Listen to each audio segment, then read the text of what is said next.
Orta sürət ümumi yolun ümumi zamana nisbətidir. Ona görə də ümumi yolu tapmaq üçün orta sürəti ümumi zamana vurmaq lazımdır. 300 km/saat sürətdir. 1 saat 50 dəqiqədə zamandır. T bərabərdir 1 saat 50 dəqiqə. Bunu deməli saata çevirmək lazımdır. Ona görə ki, sürət km/saatla da dəqiqə ilə deyil. 1 saat 60 dəqiqədir. Onda 50-60'ın hansı hissəsi olacaq? 6'da 5.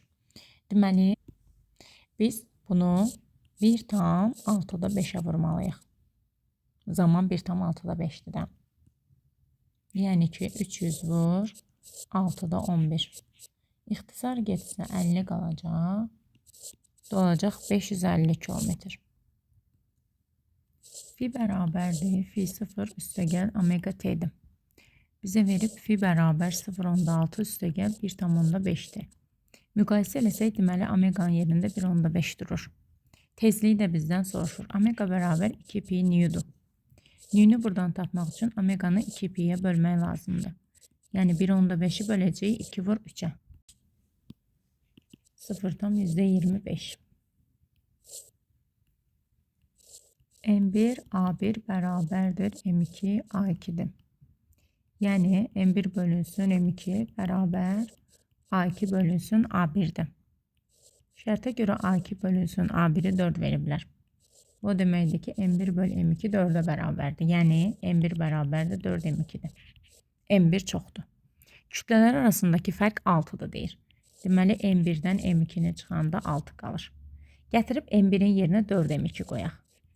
Bir dənə də M2'ni çıxanda qalacaq 3 M2 bərabər 6. Buradan da M2'ni tapacağım. 2 eləyəcək. M2 əgər 2'dirsə, onda M1 də 4 vur 2, o da olacaq 8. Bizdən birinci cismin kütləsini istəyirdi. Düzxətli bərabər sürətlə hərəkət edir. Artıq bunu trilyon dəfə görmüşük. Qüvvə varsa, amma bərabər sürətlə hərəkət edirsə, bu o deməkdir ki, burada sürtünmə qüvvəsi də var. Və sürtünmə qüvvəsinin qiyməti də elə həmin o dartı qüvvəsinə bərabər olub 20 newtondur. Deməli, üfüqi müstəvidə dartı sürtünməyə bərabərdirsə, elə başqa da qüvvə yoxdur. Onda dayağın reaksiya qüvvəsi elə mj'yə bərabər olacaq da ağırlıq qüvvəsi ilə tarazlaşır axı. Olacaq 50 newton. Sürtünmə qüvvəsi 20'dir. Bu da 50. Cavab C variantı. Sərbəst düşürsə başlanğıc sürəti 0'dır. Deməli 5 saniyədə neçə metr düşəcək onu tapaq. JT kvadratı böl 2'dən. 1.6 5'in kvadratı 25 böl 2. Bu olacaq 20 metr. 20 metr düşür. 50 metr hündürlükdən düşüb 20 metr yer dəyişməkdir və yer səthinin olan hündürlüyü onda olacaq 50 minus 20, o da bərabər 30. Lingin özünün də kütləsi nəzərə alınıbsa, deməli tən ortasından MJ'dən 4 vur 10'dan 40'ı tapıb qoymaq lazımdır ağırlıq qüvvəsini. 8 damadır və buradan düşür 40 newton. Ancaq bu F qüvvəsi də məhculdur da birinci onu tapmaq lazımdır. Bunda 40'ı qaytaraq, dayağı qoyaq bura. Həmin o məhcul qüvvəni tapaq. Deməli, bunun ağırlığı 30 newtondur da. 30 vurulsun 3 bərabərdir 40 vur 1 üstəgəl F vurulsun. F'in qolu 5'dir. 10 newton. İndi yuxarı doğru yönəlmiş qüvvə, aşağı doğru yönəlmiş qüvvələrin cəminə bərabər olacaq. 30 üstəgəl 40 üstəgəl 10. Bu da eləyəcək 80 newton. 3 metr hündürlükdə kinetik enerjisini soruşur. Atılan andakı enerjisi tam enerjisidir. Gəlin onu tapaq. MV0'ın kvadratı bölünsün 2. 0.4 onun kvadratı böl 2. 100 böl 2. Bu da olacaq 40 bölünsün 2 alınacaq 20 joule. Tam enerjisi deməli 20 joule'dur. 3 metr hündürlükdə potensial enerjisini tapmalıyıq. Onu da tapırıq MJH-dan. M0 onda 4, J10, H-da 3, bu da eləyir 12. Tamdan da potensiala çıxanda kinetik qalacaq. 20 minus 12, bu da qalır 8 joule kinetik. Havanın müqaviməti nəzərə alınmır, enerji saxlanır. Düz xətli bərabər yeyinləşən hərəkətə başlayır. Bu qüvvənin gördüyü işin zamandan asılılığı. Bu şəkildə olacaq. OTK-da da var idi. Fs F qalsın, hərəkətə başlayır deyə də sükunətdən başlayır. AT kvadratı bölü 2 zamandan da kvadratik asılı olur. Yeyinləşən hərəkətdə görülən iş müsbət olur. Çünki kinetik enerjinin dəyişməsi sıfırdan böyük alınır. Yəni söhbət dartı qüvvəsinin işindən gedir. XM-i bizdən soruşur. Orada VM-i görürük. VM bərabərdir 2pi XM bölünsün T'dir. Buradan XM-i tapmaq üçün V maksimumu T'yə vurub 2pi'yə bölmək lazımdır. V'nin maksimal qiyməti 3'dür. Periyoda baxsaq 4 hissə saymalıyıq. Baxın, gəlib bura düşür 8. Pi də 3'dür. Bunlar gedir. Bu da eləyir 4. Üzəndə cismin mayədəki çəkisi 0'a bərabər olur. P bərabərdir P0 minus F arximet. Üzəndə F arximet elə P0'a bərabər olduğundan, elə bir ki P0'dan P0'a çıxırsınız, cavab da eləyir 0. Deməli, Celsi bölünsün 100 bərabərdir Fahrenheit minus 32 bölünsün 180. 9'da 5 Fahrenheit minus 32. Fahrenheit də bərabər olur 5'də 9 Celsi plus 32. Fahrenheit şkalasında temperatur dəyişməsi Celsius şkalasından 1,8 dəfə çox olur. Ona görə də 90'ı 1,8'ə bölmək lazımdır ki, Celsius şkalasında dəyişməni tap. Bu da olur 50. O da qızdırılır deyir də. 80 olubdur deməli son temperatur ki, dəyişməsi 50 eləyib. İstilik tarazlığı varsa, deməli temperaturları eynidir. Bir doğrudur. Müxtəlif cisimlər üçün daxili enerji müxtəlif olar. Çünki onların xüsusi istilik tutumları, aqreqat halları müxtəlif olacaq. Molekulların orta kinetik enerjiləri də eyni olacaq. Temperaturları eyni olduğu üçün 1 və 3. YK bərabər 2'də 3 KT. Qərarlaşmış temperaturun düsturu lazımdır. M1 T1 üstə gəl M2 T2 10 vur 5 üstə gəl 60 vur V bölünsün 5 üstə gəl V bərabərdir 50 olmalıdır. M'in yerinə rho V yazsaq, onsuz da rholar eynidir. İxtisar gedər, sadəcə V qalır. 20 aldıq. Faydalı iş əmsalının düsturu. Q1 çıxılsın, Q2 bölünsün, Q1. Yəni 1 çıxılsın, Q2 bölünsün, Q1. Buradan Q2'ni tapmaq lazımdır. Q2 bölünsün, Q1 bərabərdir 1 minus etadır. Q2 də bərabər olur, mərtəzədə 1 minus eta vurulsun Q1. Eta sabitdirsə, onda Q1-lə düz mütənasib asılı olacaq. A variantı. 3 eyni ölçülü deyir. Deməli, əvvəl onların hamısını toplayıb sayına böləndə, sonra hamısında 4 alınacaq. Toxundurandan sonra hamısının yükləri bərabərləşir. Q1 minus 2 bərabər 12. Q1 də bərabər olacaq 14'ə. Ölçüləri fərqli olsaydı, onda Q1 üstə gəl Q2 bölünsün, R1 üstə gəl R2 vur. Birincini tapırıqsa R1'ə vururuq, ikincini tapırıqsa R2'yə vururuq. Elektrik yükünü toplamaq üçün kondensatordan istifadə olunur. Menzurka həcmi ölçür, elektrometr, gərginlik, potensiallar fərqi, reostat sürgüsünü sağa sola hərəkət etdirməklə dövrədə cəryan şiddətini tənzimləyir, manometr təzyiq ölçür. Ampermetrin göstərişini 5 amper veriblər. Gərginlik 12 volt göstərir R2 rezistorunda. Onsuz da R2 ilə R1 paralel birləşdiyi üçün bunda da gərginlik 12 voltdur. Onda I1 cəryanını tapmaq üçün gərginliyi R1 rezistorunun müqavimətinə bölürəm. 12'ni böləcəm 6-ya, bu da eləyəcək 2 amper. Deməli, buradan 2 amper cəryan keçir. Ümumi 5 amper cəryandısa, belə çıxır ki, elə 3 amperi də buradan keçib. 5-dən 2-ni çıxanda 3 qalır. Onda baxın, bu rezistorun müqavimətini tapmaq üçün artıq əlimizdə hər şey var. Gərginliyi də bilirik, cəryan şiddətini də bilirik. Bu da olacaq 4 ohm. Diodların işarələrini qoyaq. Bura müsbətdir, bura mənfi. İndi bura müsbətdir.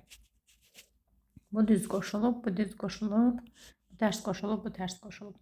Sonra bura mənfidir. Bu ilə bu düz qoşulub, bu tərs qoşulub, bu da tərs qoşulub. Deməli, 1-2 lampası qaldı. Bir də heç biri qalmadı, yalnız 2. MA bərabərdir QVB. A'nın da yerinə V kvadratı böl R yazırıq. Bu ilə bu gedir. Qalır MV bərabərdir QBR. Buradan da sürəti tapmaq lazımdır. QBR bölünsün M. Yollar fərqi delta D bərabər K lambdaya uyğun gəlir. 2 lambda maksimumlar şərtidir. Yekun amplitud 5A'dır. A1 üstəgəl A2 toplanır axı. A1 A'dırsa A2'ye qalacaq 4A. A ilə 4A. A2'nin də A1'ə nisbətini istəyir. Yəni 4A'nın A'ya nisbətini istəyir. Bu da eləyəcək 4. Çünki maksimumlar şərt alınıb. Orada da amplitudlar toplanır. İşin vahidi elektron voltdur. A bərabərdir YO. Oradan da elektron volt. X aşağısı Z yuxarısı A. Yenə X aşağısı Z yuxarısı A. Parçalanır. Beta müsbət elektron müsbət 1 sıfırdır. Beta mənfi elektron mənfi 1 sıfırdır. Hər hansı bir Y elementi alınır. Burada yazmalıyam Z minus 1A. Burada yazmalıyam Z plus 1A. Çünki Z plus 1'in üstünə bir dənə mənfi 1'i gələndə yenə Z eləyir. Həmçinin də Z minus 1'in üzərinə bir dənə də 1 gələndə Z eləyir. Saxlanma qanunu gözlənilməlidir. Kütlədə də dəyişmir, ortaya yazıram. Heç birisində kütlədə də dəyişmir. Yük ədədi bir vahid artır deyil burada. Deməli, beta mənfidə bir vahid artır. Beta müsbətdə ki bir vahid azalır. Z minus 1. Neutron sayı nə vaxt artar? Kütlə ədədi dəyişmirsə, A bərabər Z plus N-dir də. Əgər kütlə ədədi dəyişmirsə, onda hardakı protonun sayı bir vahid artıb, orada neutron sayı bir vahid azalır. Hardakı protonun sayı bir vahid azalıb, orada neutronun sayı bir vahid artar ki, cəm dəyişməsin. İndi bizə lazımdır proton sayı bir vahid azalsın, o da beta müsbətdədir. 83-cü sual qaydalar olduğuna görə oxumuram, çünki nəzəriyyədir. Pi bərabər B-dir. B-nin qiyməti 10'dur. S-i də tapmaq üçün 50 vur 60 yazmalıyıq da sahəni hesablayırıq. Bir də 10 üstü santimetrin kvadratına metrin kvadratına çevirmək üçün 10 üstü mənfi 4'ə vurmaq lazımdır. Bu da eləyəcək 3. P bərabərdir. I təsir edici vurulsun O təsir edici. I təsir edici bərabər olacaq. P bölünsün O təsir edici. P'nin qiyməti 20'dir. Təsir edici qiymət maksimum qiymətdən kök 2 dəfə fərqlənir. 280 amplitud qiymətdir. Onu kökdə 2'yə bölək. 280 bölünsün 1,4. Bu da olacaq 200. 0,1 amper. İzoxor prosesdə V konstant olur. Konsentrasiyada, həmçinin də sıxlıq da sabit qalır. İkisi də həcm sabit qalanda sabit qalan kəmiyyətlərdir. Və PV bərabər nöqtəyə əsasən PT ilə düz mütənasib aslı olmalıdır. Konsentrasiya sabit qalmalıdır. Və salam 2 ilə 4. Çökük sferik güzgü. D kiçikdir F olanda xəyal mövhümü alınır, böyüdülmüş və düzünü alınır. D f-lə 2f-in arasında yerləşəndə xəyal 2 qat fokusdan uzaqda böyüdülmüş, həqiqi və tərsinə çevrilmiş alınır. D 2f-də yerləşəndə xəyal da 2f-də yerləşir, özü boyda alınır, yenə də həqiqi və tərsinədir. Manometrin göstərişi dəyişmirsə, deməli bu izobar prosesdir. PV bərabər nöqtəyə əsasən izobar prosesdə T və V düz mütənasib asılıdır. V2 bölünsün V1. Qaz üzərində baş verən proses izobar, soyuma, yaxud da sıxılma da deyə bilərik, adlanır. Üzərinə 273 gəlib Kelvinə çevirir. Bu olacaq 400 Kelvin. T2-ni bilmirəm. T1 400-dür. V2 5-dir. V1 8-dir. 400 vur 5 böl 8. İxtisar aparsaq 250 alacaq. Bu da V1 bölü V2 deməkdir. V1 8-dir. V2 də 5-dir. Bu da 6. Qrafiki çəkməyimizi istəyir. Qazın sıxlığının mütləq temperaturdan asılılıq qrafiki. Rho-nun T-dən asılığı. Rho bərabərdir. P-in bölünsün RT-dir. Rho T-dən təbii ki də tərs mütənasib asılıdır. Soyudulursa oxu belə qoymalıyıq. Temperatur get-gedə azalır. Başlanğıcda temperatur 400 Kelvin idi. Sonra oldu 250 Kelvin. Prosesin sonunda daxili enerjini hesablamalıyıq. Təzyiqin qiymətini 2 vurulsun 10 üstü 4 veriblər. Həcmdə 5 desimetrin kubu. Desimetrin kubunu metrin kubuna çevirmək lazımdır. 10 üstü mənfi 3 olacaq. Bu da eləyir 2-ni 2-yə 4. Alınır 150. Burada da T1 bölü T2 nisbətini istəyir. O da V1 bölünsün V2 demək. 1/6.